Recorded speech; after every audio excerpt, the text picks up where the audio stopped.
This is the 23rd broadcast in the series America Looks Abroad, presented by the officers and staff members of the Foreign Policy Association.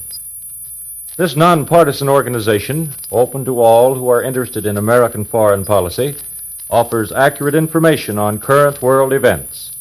In the world of today, foreign affairs are your affairs.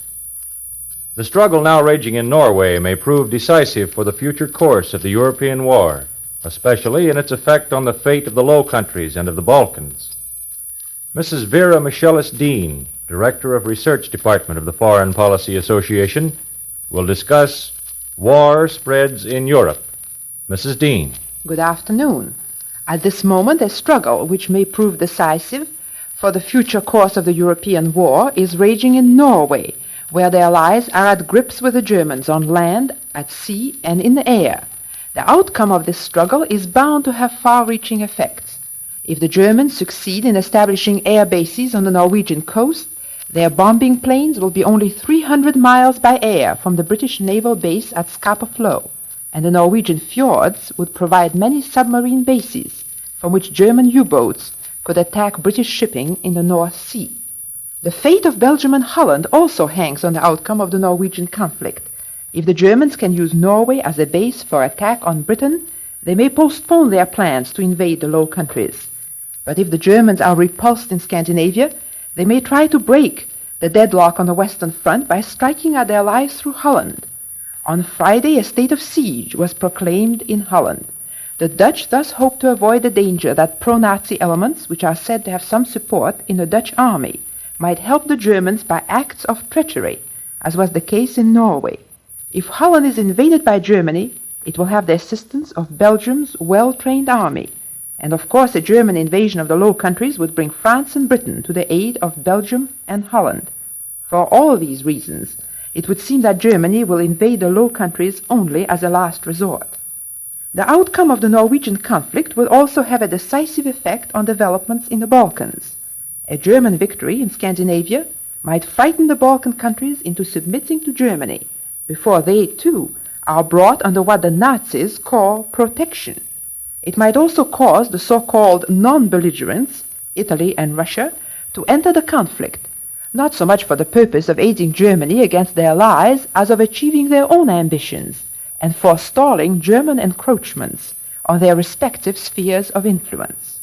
On the contrary, an Allied victory might rally the Balkan countries to the side of Britain and France and persuade Italy and Russia to remain on the fence.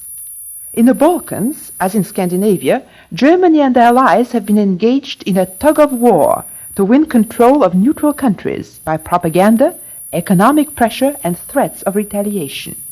On the eve of Germany's invasion of Norway, it looked as if the struggle for the Balkans would result in an economic stalemate for Germany, especially now that Britain is buying up foodstuffs in the Balkans for Allied troops in the Near East.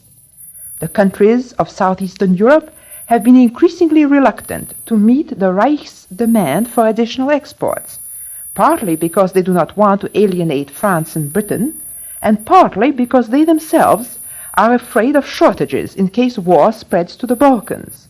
Yesterday, for example, Germany signed a new trade agreement with Romania. By this agreement, Germany promises to send armaments and airplanes to Romania in return for shipments of Romanian wheat. But the Romanian government has refused to increase exports of oil to Germany, as demanded by the Nazis. Just as the Allies and Germany finally clashed in Scandinavia over control of Swedish iron ore, so the belligerents may now clash in Romania over control of another essential war material, this time oil. But if Germany is to strike at Romania, it must first invade Hungary. Unlike Romania, Hungary has no guarantee of assistance from the Allies. Hungary, moreover, is isolated in Eastern Europe. It would be impossible for the Allies, even if they wanted, to give the Hungarians military assistance. In Hungary, the Germans could seize an important source of foodstuffs. Before 1914, Hungary had been the granary of the Austro-Hungarian Empire, and also a source of bauxite, which is needed for the production of aluminum. Once in control of Hungary, the Nazis could demand the return of territory that Romania took from the Hungarians in 1919, and thus begin the dismemberment of Romania. A German attack on Hungary or other countries of southeastern Europe would mean that the Nazis had decided they could not impose their will on the Balkans by methods short of force.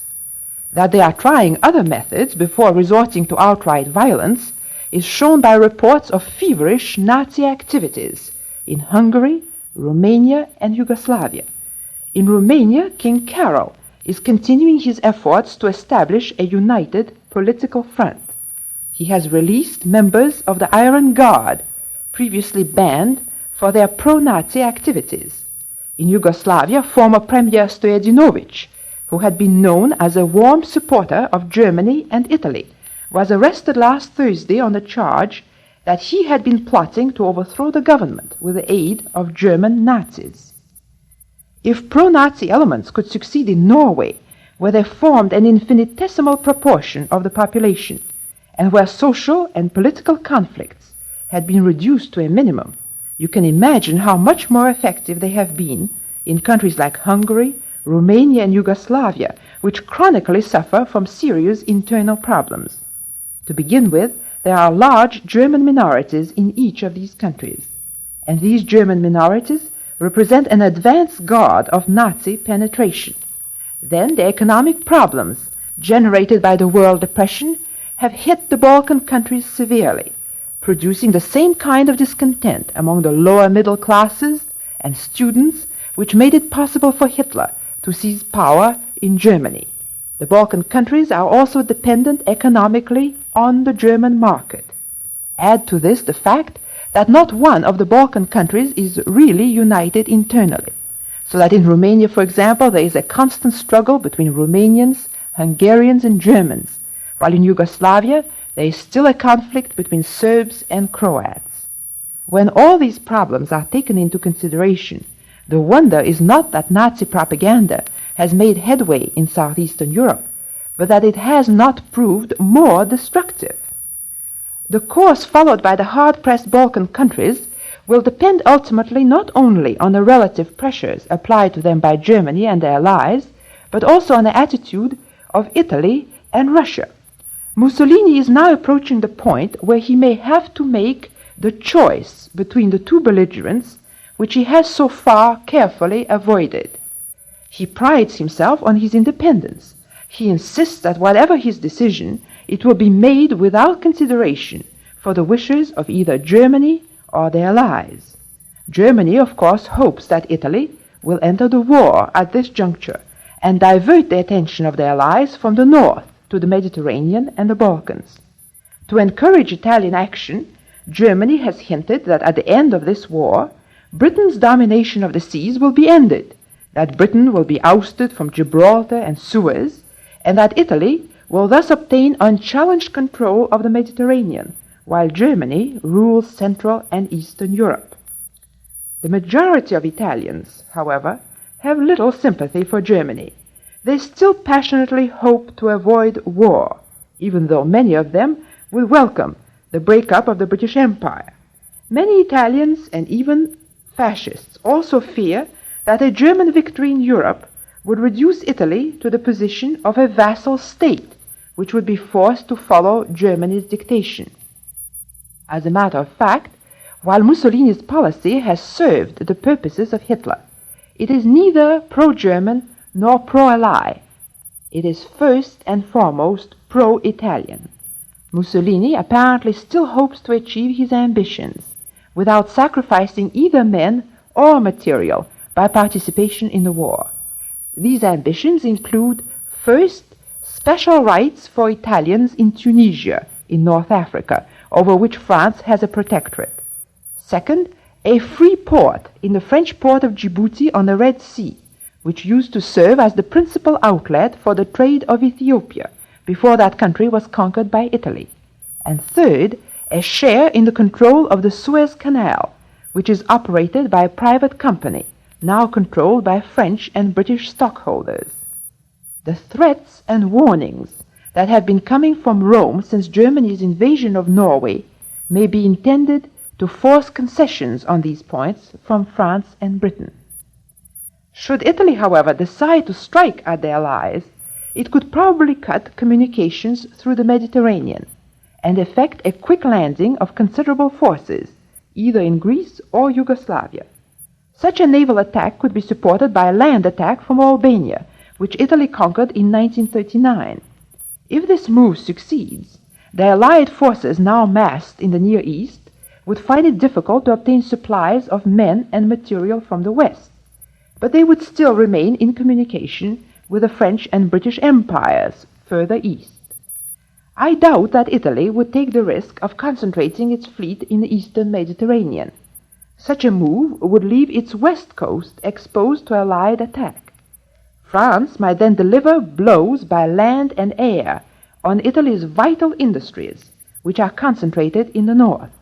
Meanwhile, France and Britain could close the exits and entrances to the Mediterranean at Gibraltar and Suez and prevent overseas supplies from reaching Italy. The Allies could also cut off Italy from its colonies in East Africa, including the newly conquered Ethiopia. Reports last week indicated that Allied troops in the Near East might be used not for operations against Germany in the Balkans or Russia in the Caucasus, as has sometimes been expected, but against Italian possessions in Africa. Of course, Allied operations in this region will depend on the action of Russia. Any attempt by Germany and Italy to alter the Balkan situation will probably bring Russia into the fray. Russia is not primarily interested in helping either Germany or Italy, but it would certainly act to protect its own interests in the Balkans. Moscow still hopes to recover Bessarabia, a Russian province seized by Romania in 1918.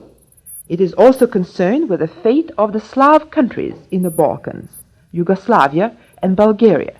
It is significant that Yugoslavia, which has had no diplomatic relations with Russia since the Bolshevik Revolution of 1917, is now on the point of concluding a trade agreement with Moscow. This is particularly interesting in view of the fact that Yugoslavia now seems to be opposed to Germany and Italy. By this new treaty, Yugoslavia would apparently obtain machinery and armaments manufactured in former Czechoslovak factories with Soviet raw materials. Meanwhile, it looks as if Russia would also like to end the rift that has existed in its relations with their allies since the conclusion of the Soviet-German Pact last summer, by signing a trade treaty with Britain.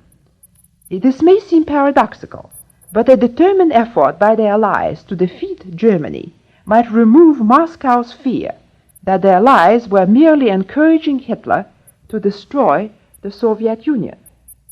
As war spreads in Europe, it brings in its wake economic privation and political restrictions, which threaten to transform the continent into a vast armed camp of impoverished and enslaved peoples.